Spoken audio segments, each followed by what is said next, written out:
How about that? How about that? Live in front of a studio audience. Yeah, and right out of the gate, overlanding for fun. Thank you very much, sir. He became a channel member, so I think I got to hit this button.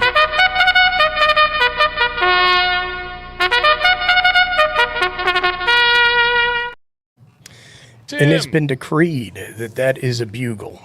Much awesome. Bugle. Not a coronet. Nope, it's a bugle. It's a cornet, not a coronet. That's what I said. It's not a beef-fat flugelhorn. It's not a flugelhorn. It's a French horn. And speaking of French, we have a Canadian with us tonight. Thank you for joining us, Vince. Where? Where is that SOB? Where's the dang Canadian? He owes me money. He owes me money.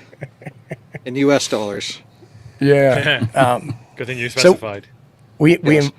We invited our good friend Vince to come on the show and talk about Go bags, and I guess by proxy we're going to talk a little bit about Go boxes. Somebody pinged me earlier and said, "I don't have a Go bag, I have a Go box." And I said, "Well, we can squeeze that in a little bit." I like boxes. We'll make it work. Too. Yeah. And talk about that. Before we dive in, real quick though, Vince, did you have anything you wanted to say to everybody? Any words of wisdom or anything? Or? I'm the least wise guy that anybody knows, or I'm the biggest wise guy that people know, depending on their point of view. But, hey, thanks for having me. I'm honored to be here. It's great to have you. And we were hanging out in I wouldn't say Dayton, but I know that that's not right. It's Xenia. Xenia, is that how they say it? Yeah. Tim will ask you at the end of the show if you're still honored to be here. Yeah. Right. Well, we'll find out. But we got to meet you there, and that was a good time. Chuck, you got anything you wanted to throw out there, or you wanted to mention, bring up, comment on? No, not really. I just woke up, so. Well, would you fall asleep in your in your easy chair? Yeah, exactly. I was just resting a little bit, and then I had like half an hour. Next thing I know, it's 5 minutes. So. That's how they get you.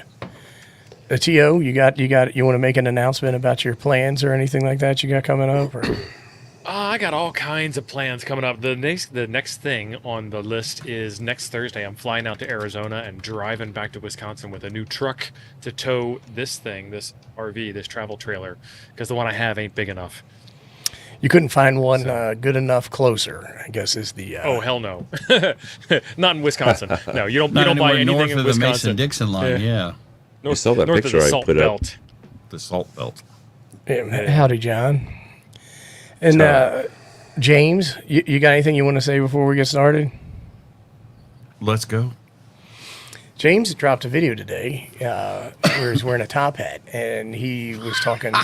Was not wearing a top hat. That might have been photo manipulation by some of my peers in here. You've got a picture to show. I mean, the photographic evidence is 100% irrefutable, right? Right. It is. It's in the supporters chat, and and James was he tested like seven different HT antennas. Five.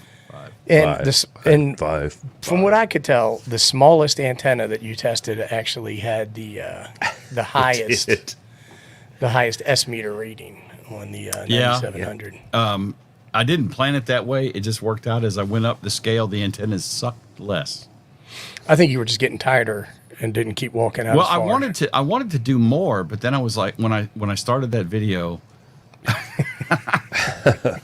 damn you. When I started that video, I had like 7 or 8 antennas laid out. And I'm like, oh my God, this is going to be an hour long. No. You know, if it wasn't Jim doing the video, I would have said, you sure you weren't walking home from the church as you're chasing each one of them? That wasn't But I know happening. better than that. But I know better. Actually, because of me and the preacher down there, we got a decent friendship. He's all right, and he thinks I'm all right. He doesn't, really know me. He doesn't know any better. Right. Well, there we go. So I went down. I was telling Chuck was asking about it, and I went down. You didn't see it because I cut it all out of the video. My first test was out at my shop, which is about 50 yards from the 2-meter antenna that you were listening on. And I was like, man, it's a stupid test because it's so close. Even a coat hanger with some rusty nails on it will work fine. Yep. So then I decided to drive down to the Baptist church, which is about a mile away, and do the test from there. And that was like at 9:45 last night. I was down there testing so I could get the data out to my peoples.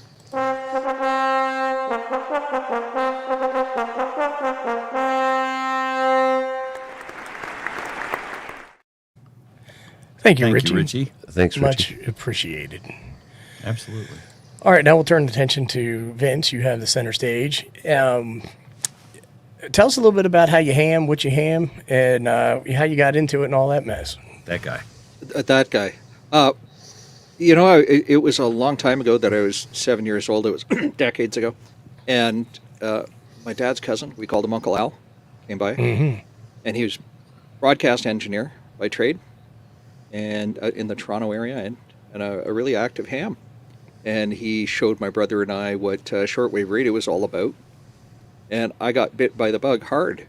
And here I am at age 11 trying to learn Morse code because, you needed it at that time. So that was years ago, before Morse code was no longer mandatory like it became in, 2003, 2004, something like that. Yeah, I think it was 2004 in the States. So anyway, I wrote my exam when I was 18, and it's two-part. And it's a theory, which is about the equivalent of today's extra class, advanced class in Canada, and then Morse code at 7 words a minute. And I had a year to complete the Morse code portion. And did I mention I was 18 at the time? And, well, the social pressures were more interesting to me than Morse code at that time. Anyway, wind the I tape can't forward. imagine. Yeah, social pressures. Yeah, girls. Social pressures. That was Yeah, good. yeah. So, fast wind the tape 22 years later, and here I am. I find myself sitting one night taking a test because a few of my buddies at work were all in a class in town. And I sat and wrote my exams, and I haven't looked back. It's been great fun since. So, If you were how actually a long have you been a licensed ham? ham radio operator back then, you would have gotten so much more attention of the social kind. Yes, I'm sure. It adds 6 dB, 9 dB of credibility to the fairer Yeah, sex, right? They will Right, just right. fall all over you, man. Yeah, Yeah, I don't know. I'm sure they will. When I was in Running high away. school, I lived a little bit more in a rural area, and everybody had CBs in their cars, and there was Yep. a group of guys that had ham radios in their cars.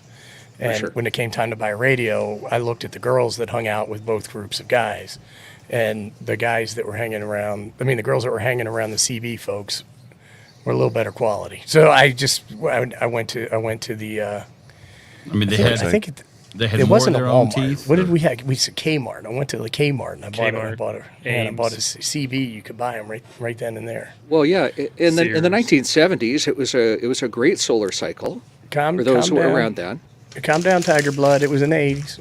Yeah, and in the 70s, it was a great solar cycle. And, my Holocrafters CB3A was a wonderful radio. You could hear the floor would rattle when you'd press the transmit and release it with the TR relay going off in the thing. We called it a holoclunker for a reason. But, it was a lot of fun playing with that stuff. And gee, we didn't call it QRP then. We just called it 100 milliwatts on AM, right? So, Yeah, I mean, it's hard to believe that the power that low, right? yeah, exactly. Exactly. Now, So- you have some power restrictions when you get licensed in Canada, depending upon the licensing scheme, right? Like, it's with a foundation, you can transmit all across the band, but then there's a 10-watt restriction or something like that. There is. Does Ape and Vince look like brothers? He could be my brother from a different mother. He could be. Just saying. I get That's a that great all the question. time. Yeah. Yeah. We have power restrictions. The basic class license is restricted to 30 megahertz to above 30 megahertz. Basic with honors, so that's tech equivalent. Basic with honors, general equivalent, 250 watts, and extra class gives you full power. And that's 1500 yeah. watts. Yeah, and some of the regulations state 2250 watts as measured by the blah, blah, blah, going to the blah, blah, blah, the reverse half-turn framulator, something or other. It That's depends that on dang how... thing. Yeah, that dang thing again. The framulators were always the problem, right? So, Now, so for being a relatively new ham, you kind of did the Nestle plunge, right, with both feet into it. I mean, you're all over the place. You're on Ham Radio Workbench, is that right? Yep. I get that right. you have a website that Jim's going to pull up and show everybody. You have a YouTube channel, and then you're one of the more prolific ham tubers on Twitter. I should say, ham Twitterers. Is that a word? Or something? Ham Twitters works. Yeah, I've tried to ensure that I built a website because I'm a reader and a writer more than a video producer, despite having gone to school for 1 year of higher education, which was cinematography and broadcast TV. Oh, so wow. I know the fundamentals of editing, but it doesn't mean I passed my first year. So some people are You good at just school. went. I'm not one of them. That's okay. You got a certificate of attendance? Is that what you're saying? I didn't even get that. I got a smack up the side of the head from one of my instructors, who's ironically a ham. So I did that. I like to write. I like to make sure that people have the information they need to get into the hobby, which is why my website's structured as it is. And I'm really fortunate that my creative writing outlet is being fulfilled through Thomas Witherspoon, K4 SWL's website. So I can write up all the creative stuff that I like to do, which doesn't really have a place on my own website, and put it on his. Gotcha. So yeah, I'm busy in the hobby trying to attract people into it. That's probably the best way to put it. I do a lot of exams. I'm on 2 U.S. testing teams. I'm licensed across the border as well. And I was the guy who delivered the very first remote exam when the pandemic hit in Canada. There'd never been a remote exam done. And I've been doing them ever since. Well, that's awesome, man. I think it's a great thing you're doing. Getting folks into we say hobby here, but that is it's a commendable thing. Yeah. And this So would be I your posted website, right? I This is posted his. Thomas's.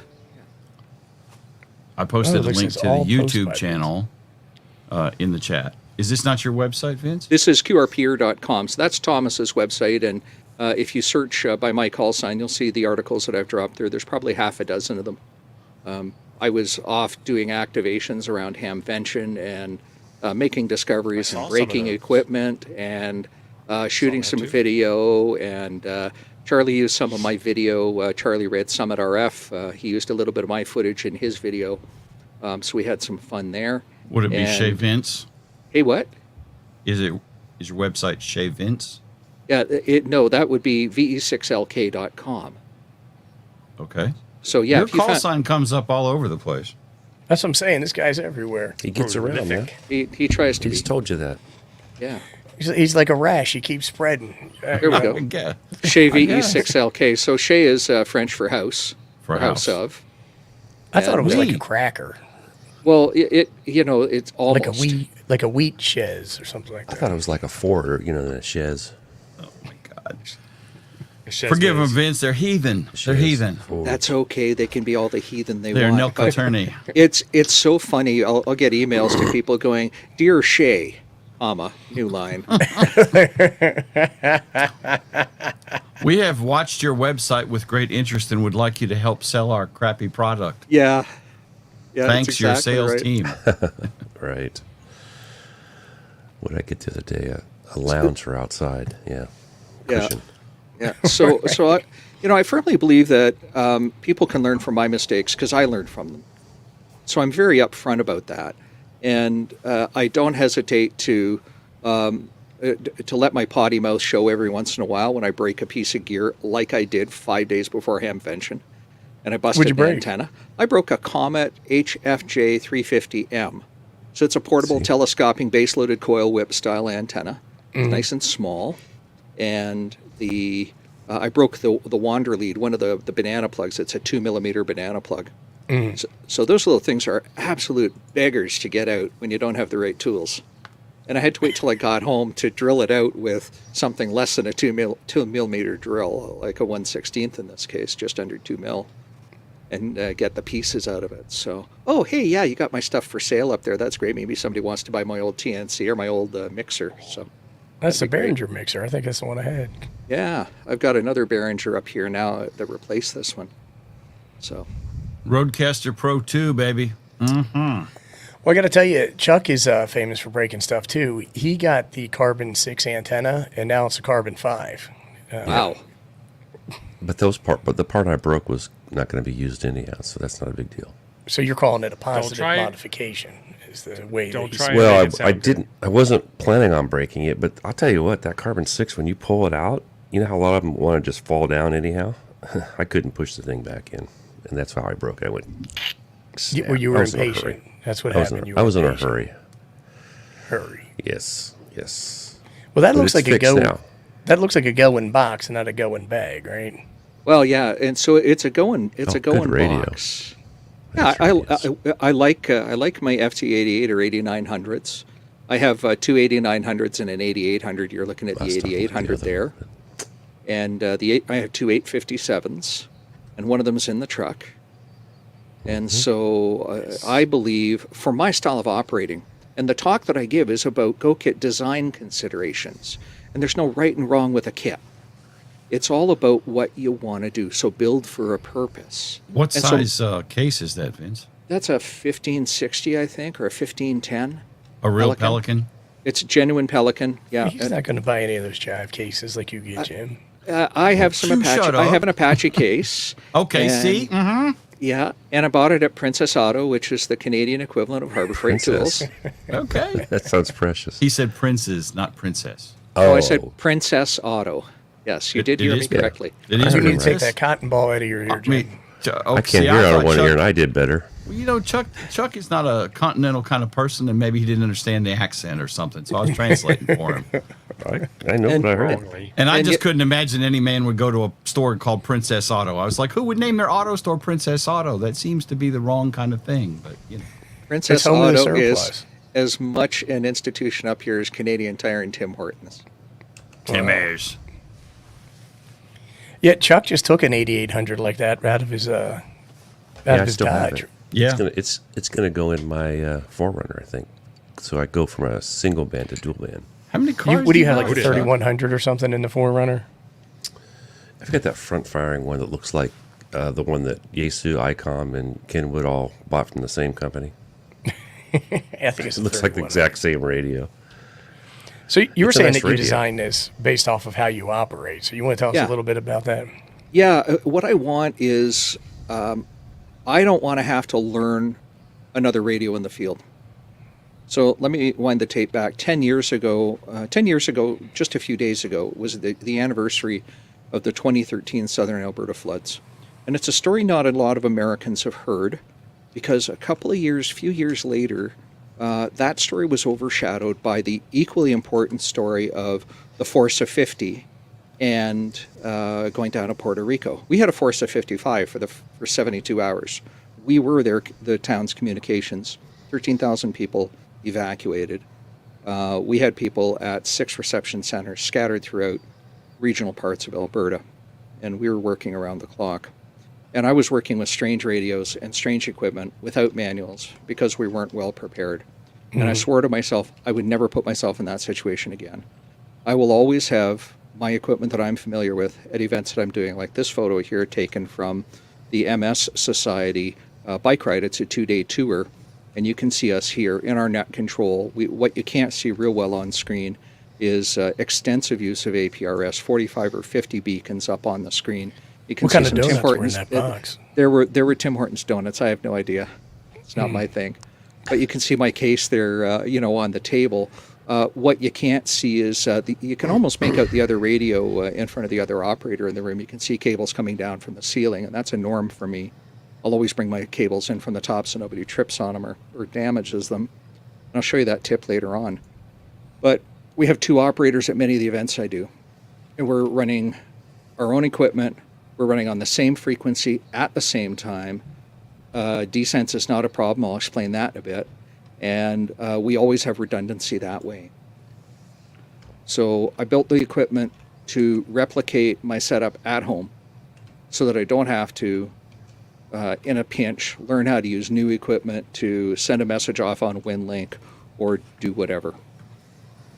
That's a pretty good idea. I mean, because a lot of times I'll take a radio, like my home equipment has got a million wires running to it. And so Sure. I never want to take it out because it's a nightmare job, even just Right. just fixing one cable.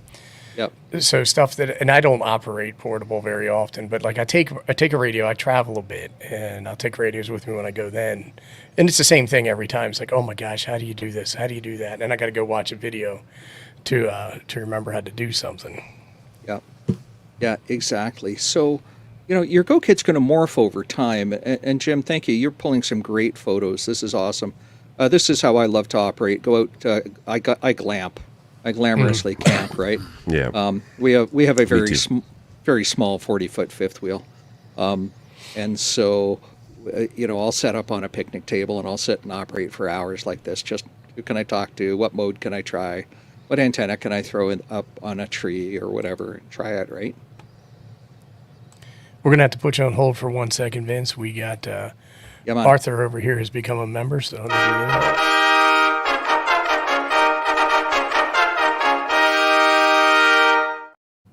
So Thank you, real quick, Artie.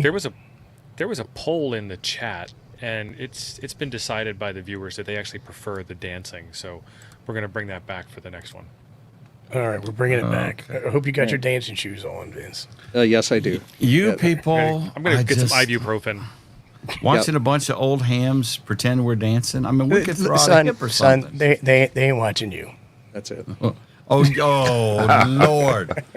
How does that head fit inside that baseball cap? That's what I'm I just want to telling know. you, bro. I mean, we can do another Can't you poll see if it? you want. Can't you see the head kind of bulging out around the edges? I'm telling you, man. He hasn't taken it off in a while. But we can do a poll and find No, out. we don't need to do no poll. Whatever. Whatever. Here we go. Thanks, Dennis. Yes, I did. You people who want dancing. All right, here we go. Hey, You hey, got Pay it. no attention to that. Oh, that's the wrong one. See, I moved everything because we quit dancing. come on, Oh Gene. my God, this is what it's like working with amateurs. The only Well, I reason think I voted for dance is because I knew Jim would grumble. Apparently, Jason knows you quite well. Oh, they all think they do. They don't know me, man. Do you want me to handle this, James? I just a I think so. freaking minute there, Albert. We're getting behind.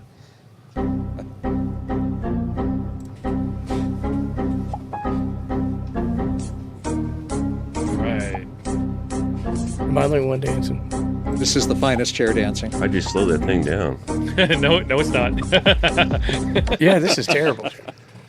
I guess chair dancing means something different in Canada. Yes, it does. Yeah, it And does. then we have one more over here, Jim. Let's dance. Whiskey and tea. So I gotta change my StreamYard back now, my Stream Deck. Hey, don't throw something out. Thank Jim. you, whiskey and tea. Some milk. All right, Walk to apologies. church for was the- a for lot the of exercise interruptions, this Vince. week. It's like I'm sitting here playing cards with my brother's kids or something. You Hey. nerve-wracking sons of bitches. You know what? I want to announce something. James finally got rid of that through the window mount for his 2-meter radio. He finally moved up to the big leagues. Yeah, we think that's actually what burned up his finals in the 400, causing that We bad do? audio. That's Well, what Abe speculating. The anyhow. finals aren't burned up, son. Yeah, it's got full power. power still.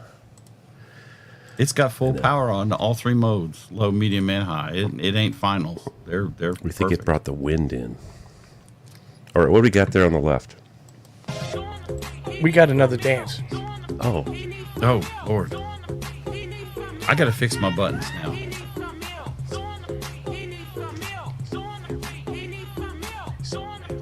Does it end? I mean, I'm getting tired. Getting tired of that jaw jacking, son. Thank you, Jason. All right, now how do we get back? Here we go. All right. All right, what are we looking at now?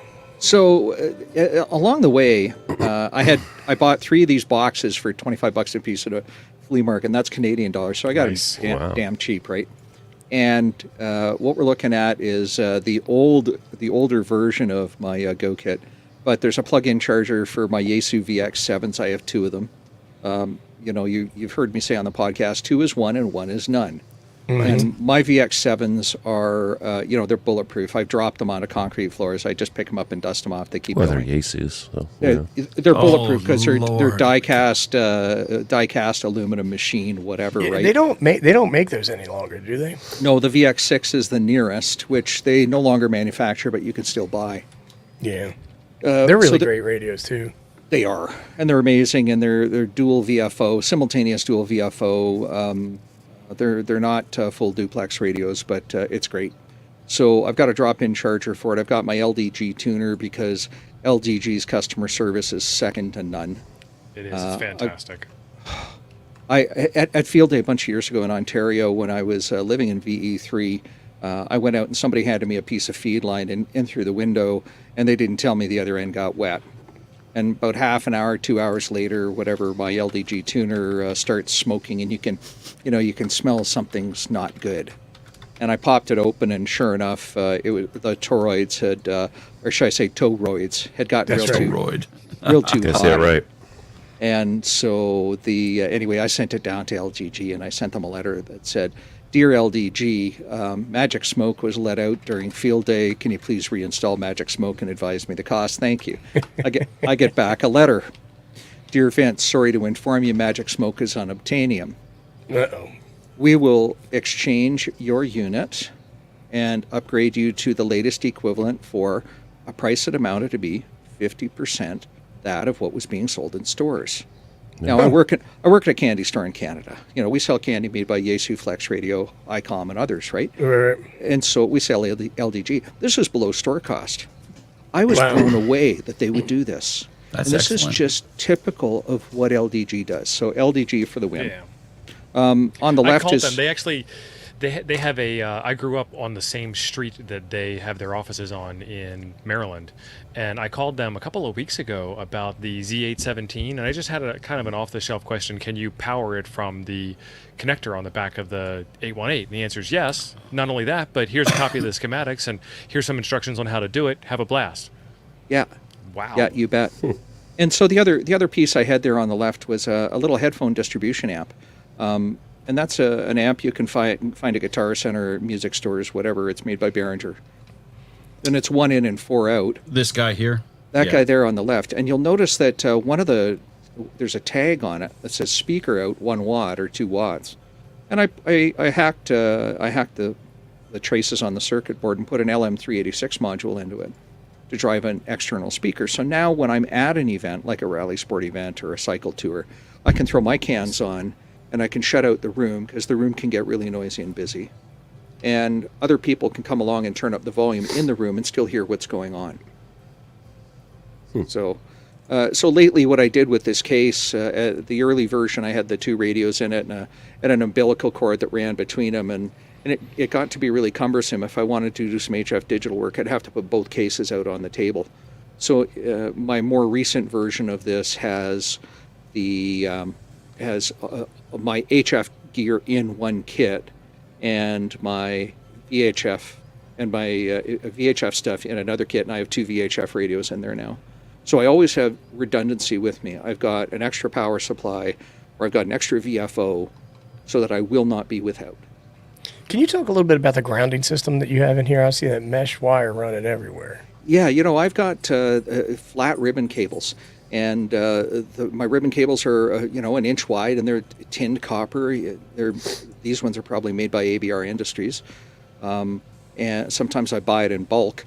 But it's grounded to the plate. All the equipment is grounded to those plates, and then underneath the plates themselves, I've got underneath there a 5-foot and a 10-foot cable with some alligator clips on them. So if I need 10 feet to go to a grounding post, I got 10 feet. If I need 15, I put the 2 cables together, and it gives me grounding for my station. Do you carry a ground rod with you on your go?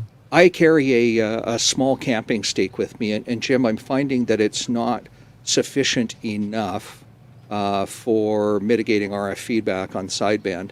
As I become a CW operator, it's not much of a problem. I have heard of Canadian military that they use and it's the Jimmies. Oh, this is great. Smoking Ape, best dancer. I would agree with that. Well, believe I Jim. can- I Yeah, never but said I Gene- was a better dancer than you, son. I never. Nope. There you go, Chuck. You Do got we have to work go to do, son. rewind? You go to rewind. I never said I was a better dancer. You kind of did.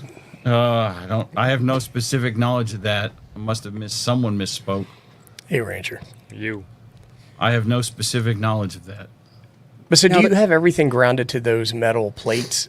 Yes. Okay, and then you run a cable from the metal plates to your ground rods. What you're saying? Yes, I do. Now MSJ's got like a 4-foot copper ground rod that you can buy. Oh, sure. Yeah, and I'm just trying to act like I know what I'm talking about. But Well, yeah, they Home Depot do. has And an 8-footer.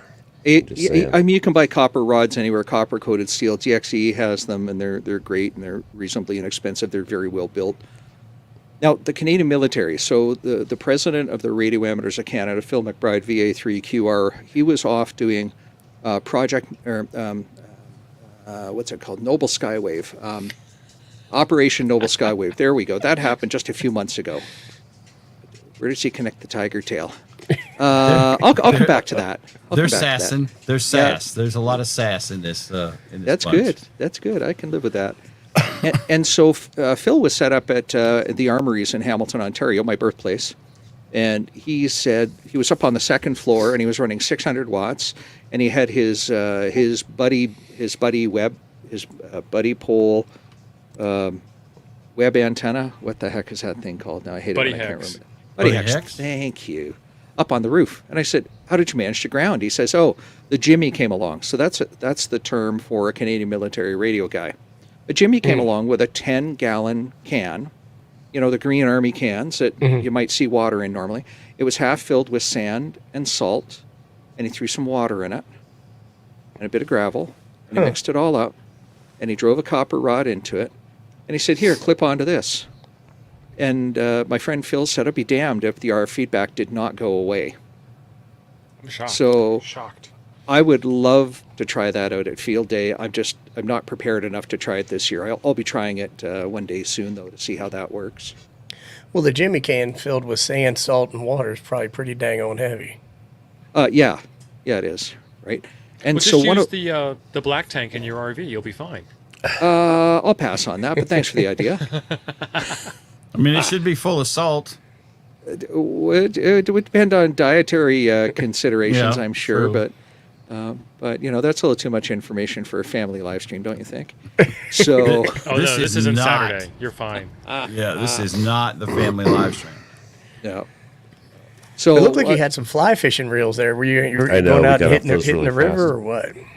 fly fishing reels. yeah. Yes, I did have fly fishing reels because I put 30 gauge BN Tech Go. I'm going to type that into We use it all the time. BN Tech Yes. Go We wire. know all about that stuff. Is Yeah. Sold just 'em out. amazing stuff. Yeah, it's And fantastic. I use that as my ground radios, and I just wind them up on cheap fly fishing reels. Yeah, we love that wire. A lot of people have actually given us a little bit of sass about choosing that wire for our antennas. That's the best wire out there. And when we were at the 4 days in May, I don't know if Yeah. we can let an industry secret out, but one of the manufacturers that was there was saying that they're switching over to the BNTECO wire for their antennas. He seemed pretty excited when they saw Chuck. Their eyes lit up and started talking to him about it. That's right. Yeah. But then Chuck started talking about solar, and everybody I was going to Yeah. say, and then Chuck bent their ear for 30 minutes No, while we his wife talked, we went talked looking wire for for a him. long time. We talked wire for a long time. You guys are totally wrong there. So I'll use that 30 gauge stuff for my radio wires or 26, whatever I got on hand, That was 26 I showed. and that makes it super easy to wind it up when I'm done with it. Right? Well, I love the silicon because it's like slick, slippery, and it doesn't get all knotted up and kinked and all that stuff. It's just Yep. If you're Yeah. careful and you get it in a bundle where it's all kind of stuck together, you just take it and kind of shake it sometimes, and it'll shake loose. If you keep playing with it, you'll get a knot. he's You'll talking get- about. No- He's no talking more about than the twice. knotted He's talking about the wire. wire. Yeah, the wire. No The more wire. than Only, twice. yeah. Yes.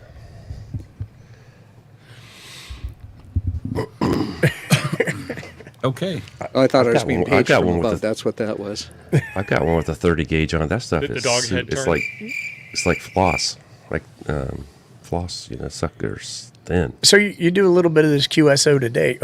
Vince got upset and left because of Chuck's dry joke? Is that what happened? He had to get a sip of water. Joke was so My dry. dry joke. He might have needed some more liquor for his branch. I think water.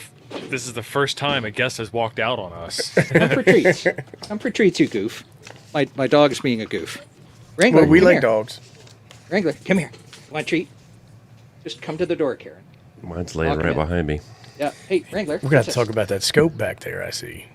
Yes, we can talk about that scope. Our dog has picked up a dryer ball, and so he's running through the house with it. So this is our way of distracting him. Throw a treat on the floor and pick up the dryer ball. You fell We had right to into corner his him. trap. Yeah, we did That's- fall this- right into his trap. He's got you trained well.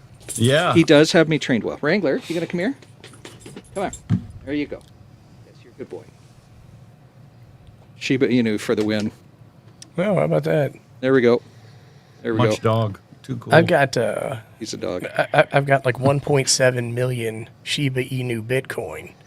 It's Yep. worth about $70. Yeah, Nice. that's great. You want to see? Jumped the on dog that there? early, did you? Yeah, sorry, Yeah, and Bill, it's the actually dog is gone. I don't have the Shiba Inu. I have the second. Oh no, yeah, I do have Shiba Inu. Dogecoin was the first. one that Dogecoin, came. yeah. Dogecoin. Yeah, it's definitely a dog stuck in a cat's body. I agree with those comments in the chat. So, Well, what happened when the Shiba Inu coin came out? My neighbor, who doesn't seem very fiscally wise, was like, he's like, "I'm telling you, son, this one's the one to get, boy. The Shiba Inu. I'm going to be retiring early." And I was like, "I don't know, man." He goes, just take a little cash and throw it in there. So I took $200 and I bought whatever 1.7 million because they were like pennies a share, yeah, or a coin, and in 2 days it was worth $800. And Yeah. I was like, hot damn. Fast talking Mike Double was down. right. And, you know, And 2 I'm weeks like, later, how pack your much? bags, baby, you know, and all that stuff. And Going to Aruba. yeah, and then it just started going down, Yeah. down. no, And I might be I'm going just to gonna St. leave it there. Louis. Yeah, not Aruba. Somewhere in the middle. You know, just I got nothing against St. Louis, you know, but it's just in the middle. So Why not? anyway, I'm sorry. Where were we before my dog distracted us? The well, scope. I think we, Just Oh, the finishing up scope. with, yeah, scope. Yeah, you're going to talk scope. about. Show us your scope. So that's a Handtech 5202 in the corner. You got the mod applied to it? To go wider, yeah. That Nice. it came that way, and I've got Listen to Abe.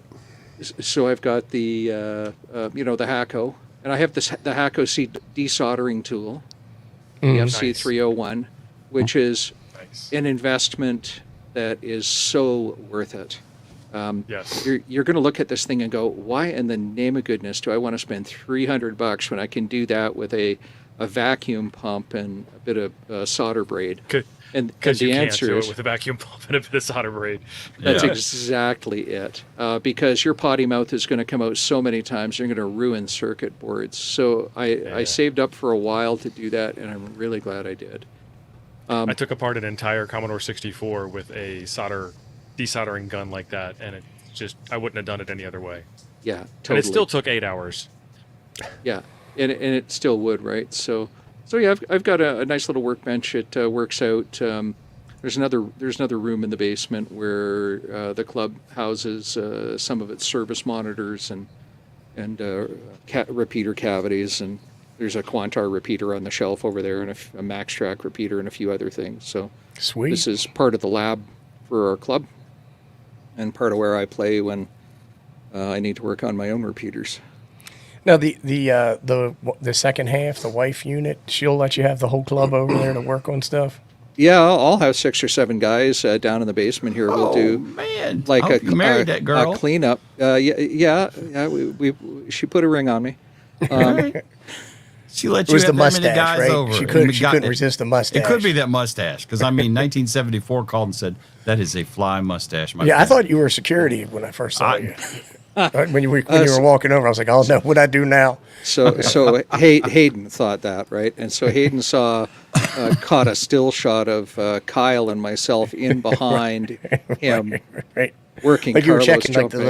little Yeah. ear mic to see what was going Yeah, on. my glasses were dark, and I had the matching hat on. That was hilarious. So much fun at Hamventions. So, with thinking about Go kits, people ask me about Go kits a lot, And the one message I want to carry forward to them is, if you build a kit, build it to match your purpose. Don't just throw a bunch of random crap in a box that you need a forklift to carry because you want it all. Think about how you're going to carry it. Think about how much power it draws. Think about the functionality you want. In my case, my design points are, my stuff's got to be one-arm carryable. I have a bad back. I don't want anything too heavy. So I have multiple pieces. Other That's- Pelican cases are similar. I could see where you would get Go Kit creep if you tried Yeah. to be over prepared. And then you have a Go Kit that is like you're talking about, more than you want to schlep, and you know it covers everything but not very well. Where if you do smaller portable kits, more specialized kits like you're talking about, I think that's a great idea. Yeah, and POTA becomes pallets on the air when that scope creep happens, right? And that's a well, problem. I packed like Steve Martin in The Jerk when he was getting kicked out of his house. Like, he's like, I'm going to need this. I'm going to need that. Not very good at it. I did what you were talking about, the soldering iron, and one of the conversation pieces come up here on the show a lot is that you take a soldering iron in the field with you. Hell yes, I take a full set of tools in the field with me. Nice. I know you running like one of them butane powered ones, or Yeah, a Weller Portasol. You know, that's been my that was my primary iron for 25 years. Was a Portasol, and the only thing the Portasol lacked was really good temperature control.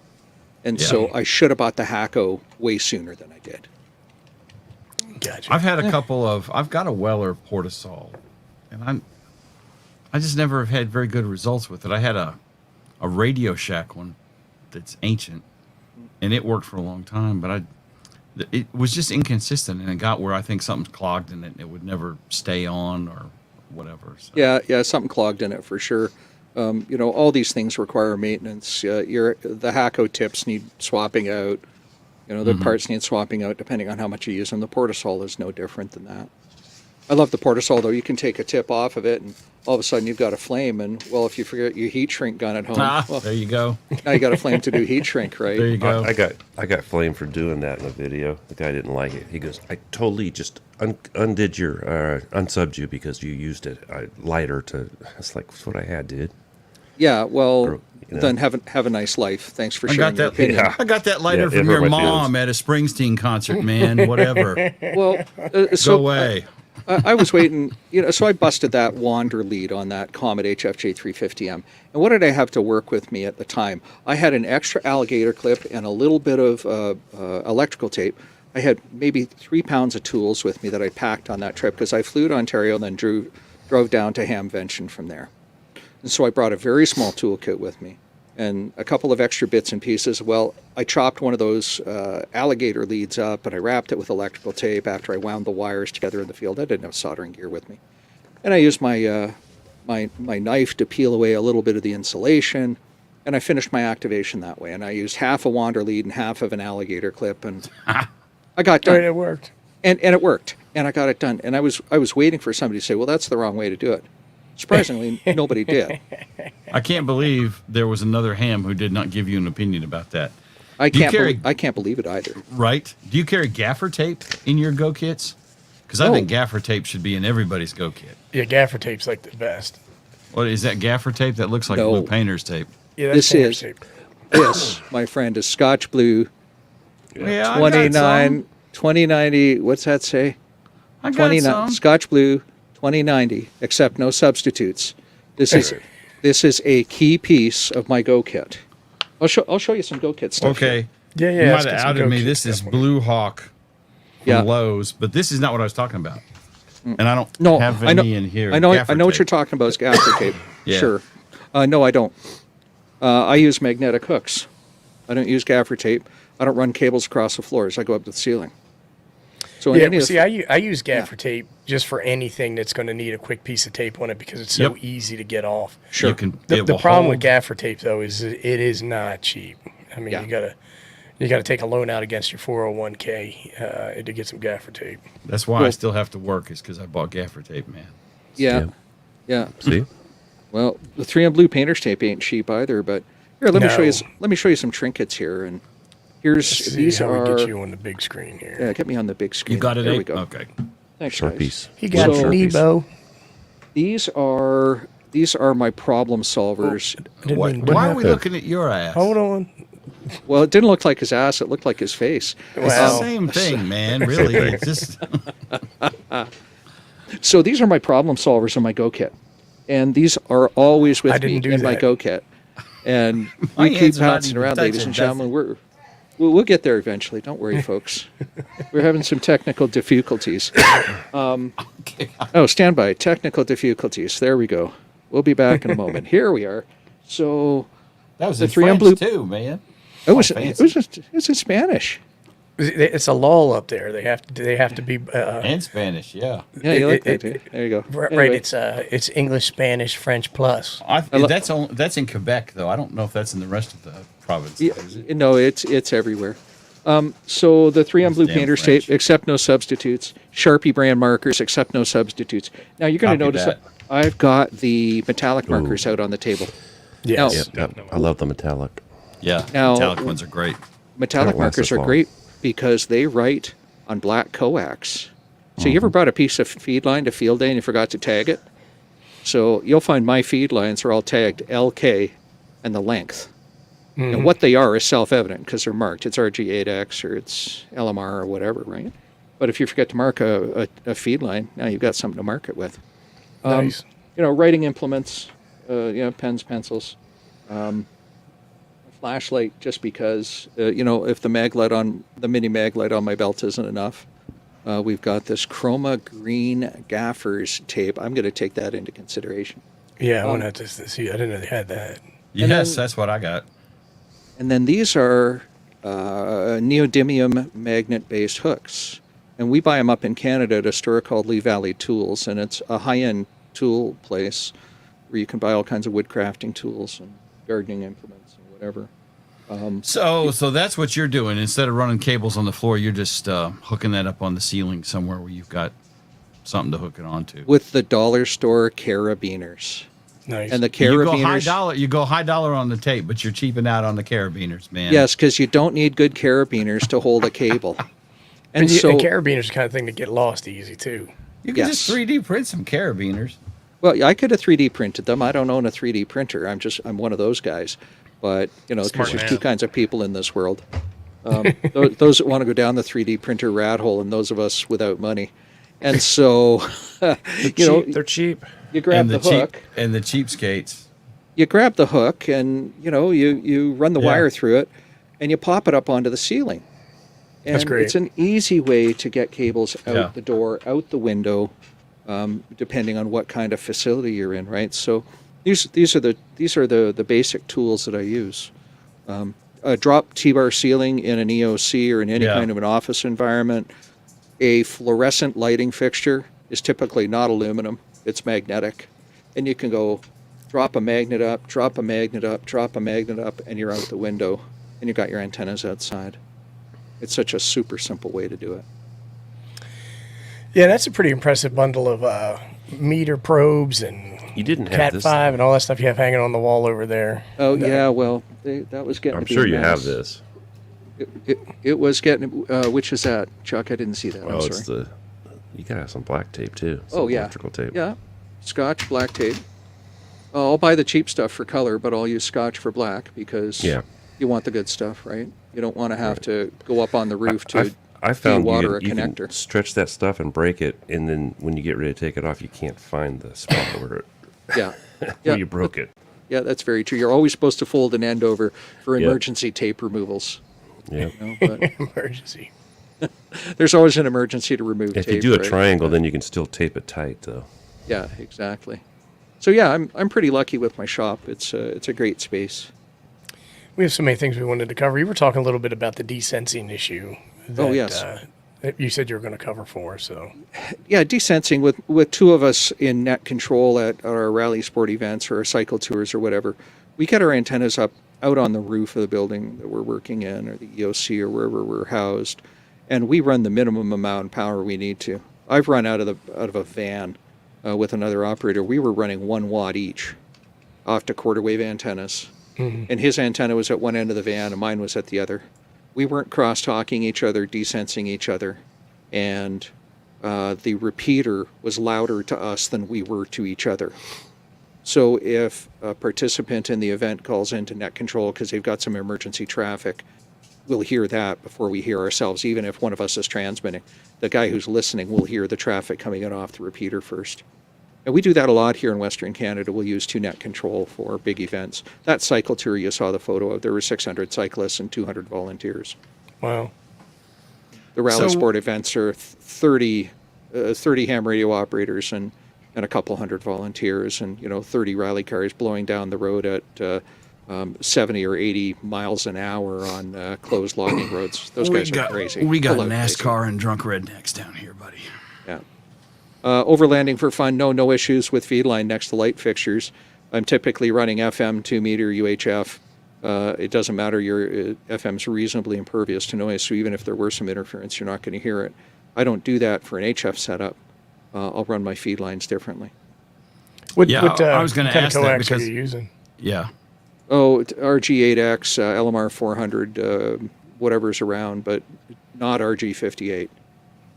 Right. Right. Yeah, I use RG8X for my HF antennas, and I want to get into the RG400. Yep. So I've been looking at a lot of that. Then they say that there is some attenuation problems with that and higher frequencies over extended length, but it's a nice, flexible, good inside the shack wire. Yep. And Yeah. I've got look three at that. 50-foot lengths of that in my glamper. It's Teflon coated stuff. There's all Right. kinds of RG400 knockoff out there, by the way. Real good Yeah, RG400 is double shielded, right? The stuff Right. that I got wasn't. So who knows what the attenuation specs are, but it's only 50 feet. It's not going to kill me, whatever it is. Right. If I Which can is get a why VHF antenna 30 RG8X feet makes up. a good choice too for a Yeah. lot of stuff because Yeah. yes, it's not great over long distances, but for around the shack, it's Yeah. For around the shack, it's fine. For field work, it's fine. We spend. Okay, guys, show of hands. It's moment of truth time. Truth or dare. Show of hands. How many of you have spent 4 hours overanalyzing a problem? Oh, wait a minute. Ape, where'd Ape go? just kidding. I Get thought back maybe here. he had to go pee because he's Yeah. got a tiny bladder. Yeah, well, that's too much information. And so, show of hands now. Who in the room has spent too many hours overanalyzing a problem only to discover it didn't matter at the end anyway? Yeah. Right. Yeah, So all we've the all time. done that, and so we do that so much that we go, well, that crappy LMR 400, that's not good enough. I need 1 7/8 inch feed line for this 35-foot run. Well, yeah, it depends on what you're trying to achieve. Are you building for design, or do you just need to get the flip on the air? Right. Right. Well, I think it's the balance there. A lot of people get that analysis paralysis where they overdo so much stuff that they never get anything done. Right. They're like, oh, I've been tracking all the different specs, or I've been looking at all these different cables, or I've been looking at all these connectors. And I have to tell you, though, that I bought cheap barrel connectors and have had a bad barrel connector and spent an hour and a half trying to figure out why something's not working. And then if I even suspect an adapter or connector's bad, boom, right in the trash. Yeah. Because I'm like, I don't want to have to stumble over Bad that. connector. Bad Bad, connector. bad connector. Tell But- us about but- your experience with cheap power poles, Abe. I Wasn't that you that bought some off-brand, No, I don't think it was me because I've always bought the pretty good power. I've always bought the the West real Mountain- ones? Yeah, the Power real ones. Works? Yeah, I bought West cheap Mountain ones radios before. where I They- usually get They've all been that fine stuff. for me. I do too. I haven't noticed. I got good ones. I got cheap ones. Yeah. I think this is RG400. I thought That's I what it thought, looks Abe, I like. thought you had a bad experience with them. I was thinking you did. I forget what I bought that for. No, but what now? Because I used to always buy the cheap connectors at the Ham Fest. There'd be the guy there, and he'd have the big thing, $5 a connector, 3 for $10, and I would always load up, and I've got tons of them. But now I buy typically off DX Engineering is a fantastic place to buy all that stuff, and I probably overpay a little bit. But I got to the point where I was like, if I have a connector that I've never used in the thing, I use it a few times, it wears out, and it needs to be replaced, then I'm just going to buy good connectors moving forward. Bingo. You get. I'm going to paraphrase an old expression from the 1970s to the 1980s. Nobody ever got fired for buying IBM. Yeah, nobody ever gets Right. fired for buying Amphenol from Pasternak either. Now, does that Right. mean my tackle box that weighs 30 pounds, 35 pounds? Oh my gosh, it's full of connectors. No wonder you have a bad back, son. I'm Yes, just sir. saying. It's those metal plates in those Thank you so Pelican much. cases. I can't be late either. Yeah, no, it's aluminum checker plate. It's okay. It's not steel, but my kit is not full of Amphenol and Pasternak's, but it's slowly getting there as I find them at flea markets, and I'm replacing the cheap ones with the good ones. Right. Well- I have a case of weirdly buying cheap stuff and then not buying other stuff that's cheap. And I think a lot of it for me just depends on what it is.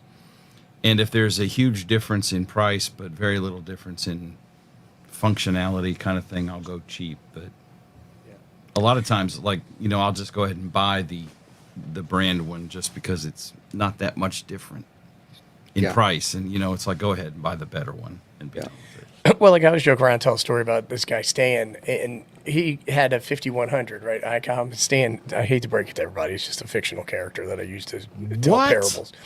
Anyhow, No. but this No the way. I story, was lied right, to. That was misrepresentation. but the That's why story I started tell is that watching he bought a 5100, and then he bought RG58 coaxial cable, 100 feet of it, and hooked it up to the Chi-Com laser 2-meter antenna, and wasn't getting out, right? And it's because he had so much attenuation and bad SWR in the antenna. And it's like, if you're gonna, if you only have a certain budget, I think I would spread the cost out equally. Like, I'd rather have a less expensive radio, a little better coax, and a little better antenna than a fantastic radio, terrible coax, and a terrible antenna. And I think a lot of times folks are, penny wise and pound foolish, like where they buy really nice HF radio, but then their antenna is, 8 feet off the ground, and you know what I'm saying, like where they just don't really do their due diligence there. Yeah, indeed. So you learn these things over time. You learn Yes. that you buy once, cry once. This is the motto I've adopted. That's not to say I'm endlessly rich. Hell no. Right. It just takes time to build up kit over years and years. Yeah, for sure, for sure. All right. And then we all get excited when there's somebody's got this new whatever it is, and it's Yeah. super it's super affordable. And my experience tells me a lot of times I've been bitten by a bug where I buy something thinking I was getting a great deal on it, and it just turns out to not do what I want it to do. Yeah. Yeah, exactly. All right, time, truth or dare again. Time for show of hands. Put your hand up in the air if you own more than a dozen radios. Yeah, for sure. All right. Pretty close. All right. Do you own more than 24 radios? 24, yeah. 3 dozen? I'm not there. I'm probably. Are we yeah, counting probably just the ham 3 dozen radio? mark. Or I'm poaching everything? the 24. I'm Anything poaching it. anything in the amateur band. Oh, Oh, anything in the shoot, amateur some of those band. still make there. Yeah. I'm probably around 24 in the amateur band. Yeah. And so somebody said to me once, well, how do you get so many radios? Well, you acquire them over time. You grow your collection, you grow your hobby over time. It doesn't happen overnight. That's what I tell the newly licensed hams after I'm examining them. Start with a radio. Start with Yeah. something basic. Then figure out what you're going to need, because when you get started in any hobby, archery, beer drinking, ham radio, it doesn't matter. You'll figure out what you need eventually. And it's always, I need more. Yep. Well, we always tell people that, your first radio is not going to be your last radio. Oh, heck no. And because a lot of times folks get that analysis paralysis on buying their first radio. Yeah. And I'm like, it has to be when availability and opportunity and budget all meet. Buy what's there and go have fun with it, and you can sell it. Keep the original box, unlike what Jim does, because that's what everybody.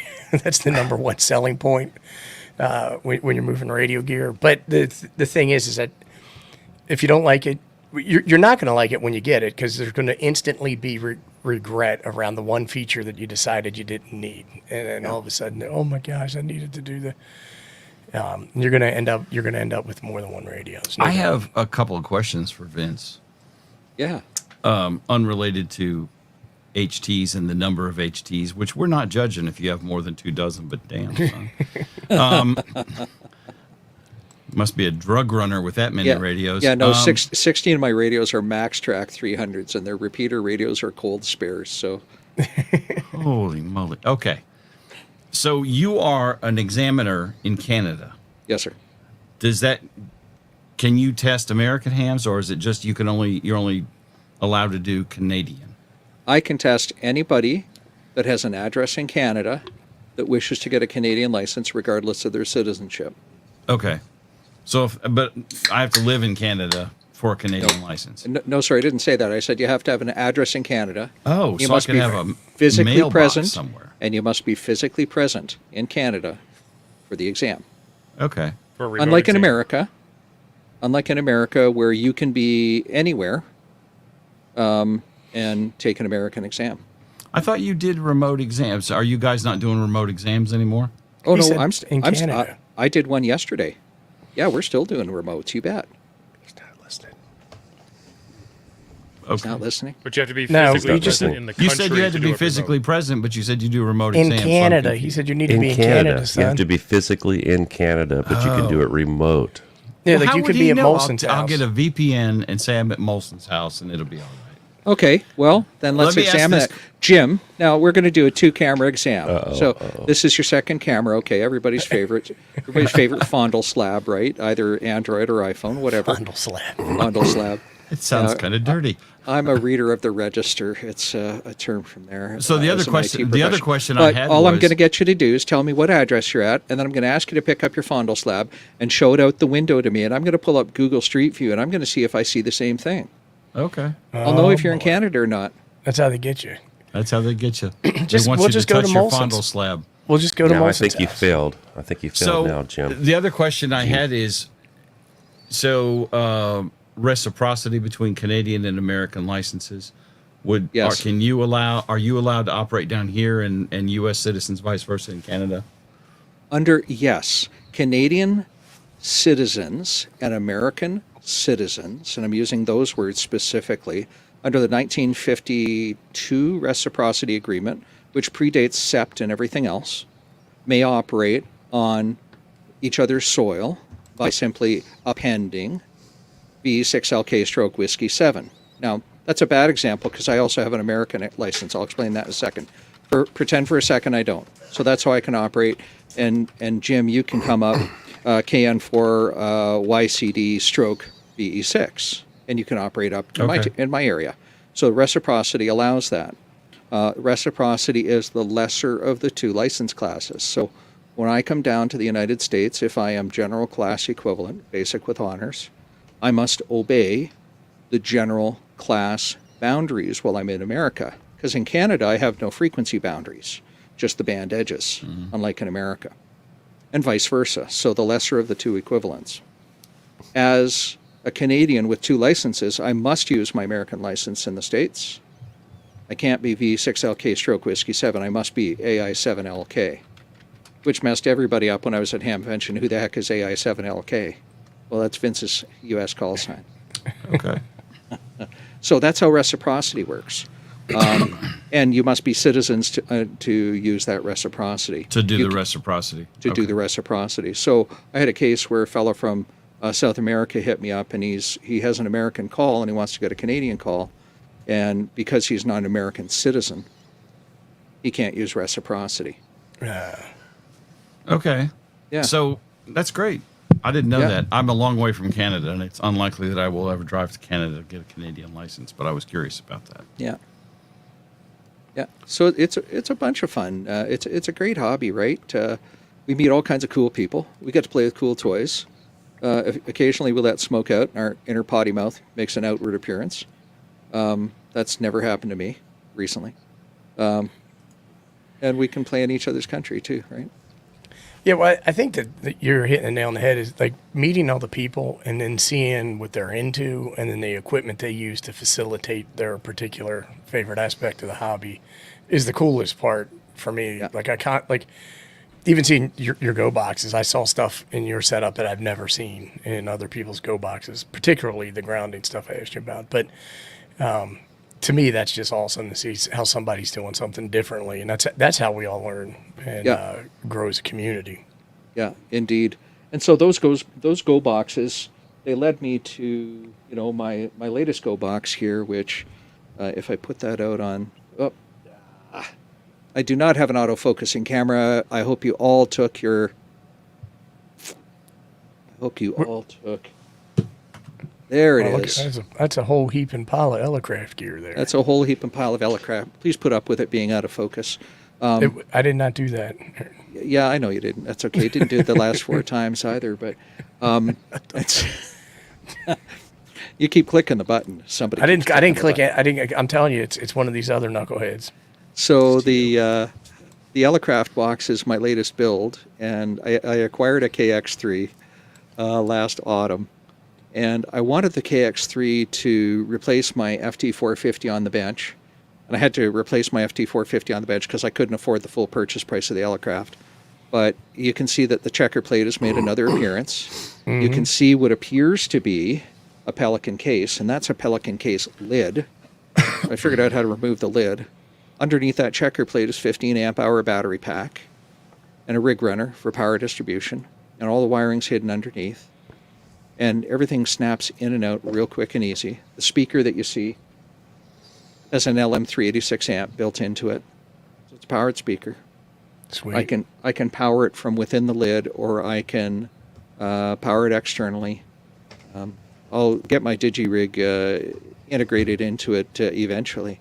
But for me, the big feature is, since I've become very enthralled with operating QRP, thank you solar conditions for making that so easy, is I can take that radio off the deck in about a minute and a half and put the cover on it and put it in my backpack and take it with me.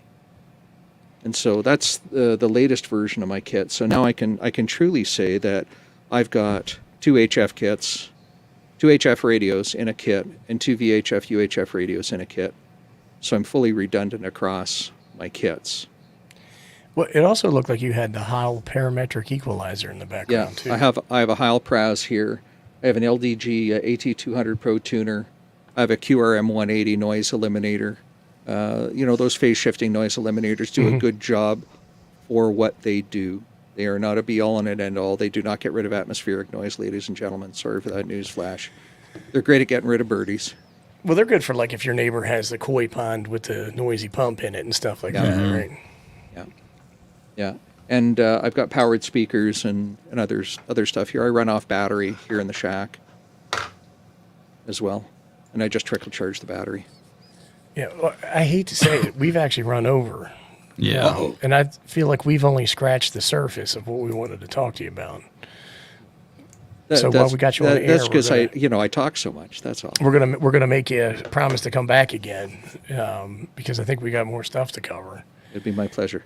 Did anybody have any last questions here for? I got one question. If you have to put all your stuff in a box and you have to have wheels on the box, did you put too much in it? No. No? It just means you're being smart, Chuck. Work smarter, not harder. If you have You still to hire have to a lift crew, that box. You still have to lift that box. no, you hire a crew of Once you get roadies. That's right. I see some of the boxes people make, and it's like, I am not going to take something I have to, like, pull behind me up a hill. And I've seen some really cool gator box builds that I'm just fascinated by. Yeah. But it's like, Me too. man, I wouldn't want to hump that thing to a picnic table well, like from my Izzo. truck. Izzo's got that Gator box build that he's got with his 7300 in it. Is super sweet. I did my 857 in a toolbox, 5 years ago. And I just got to where I didn't like carrying the box. For my 857, I just like throw it in a bag and go. But for other radios, like my other radios, I use the same thing. I'm using my 991, my 857 or my 705. I've got the little boxes for those because it's easier. But I had that one decked out kind of like you did with a tuner, because you had to have a tuner, because I didn't have a tuner, and all the different. I had power supply plus battery. It was just too much for me. Yeah. I can do it separately easier, I think, sometimes. Yeah. Well, look, let me leave you and your audience with just one thought tonight. If you're going to put together a Go kit of any kind, if you're going to put it together inside a 1-gallon plastic bag, if you're going to put it inside a 24U Gator case, if you're going to build a plywood box, these rules all apply. PVC. Please think about what you want to do with your gear when you get there before you buy anything. Mm-hmm. Build for purpose. And if you build for purpose and you think about your limitations and your requirements, then you're going to have a good day. If you're not going to do that, please phone me with your credit card number and I'll ship you what you need from the candy store. Right. I think that those gator boxes work really good because you could open the back of those too, so Yeah, you can they're get some amazing. good airflow. I think they're beautiful, but Yeah. man, if I decided to build a Go box with a 6U Gator case, I know me, and there would be, yeah. Let's see if I Bolted can to the shove back a of the linear truck. amplifier in there. And Yeah. What just did, pull Jim, it to did the you truck. buy? Didn't you build a Go box in like a suitcase? Was did. that you that did that, or was that somebody else? I did. And I'm actually going to redo that because I'm going to move my 706, which is sitting in a cardboard shoebox at the moment. Yeah, I built a. It was a Harbor Freight, like a metal tool case. It's not a Halliburton briefcase, but it's one of those aluminum metal cases from Harbor Freight. Yeah, I had a Well, decent setup in Halliburton here. would be a lot cooler. Just being honest. The with you. Halliburton would be like James Bond cool, but I'm not James Bond. I'm James Perry, and so that's just not my level of cool. Well, like Perry the Platypus. Wasn't he an inspector? I don't do nothing. He doesn't do nothing. James Perry. All right. Well, I think we're going to shut it down. Thanks everybody for watching. Had a great time, and then Vince, it was awesome. Thank you. Vince, Thank thank you you. for having me. Thanks, everybody. Thanks, gentlemen. Vince. So I hit the button and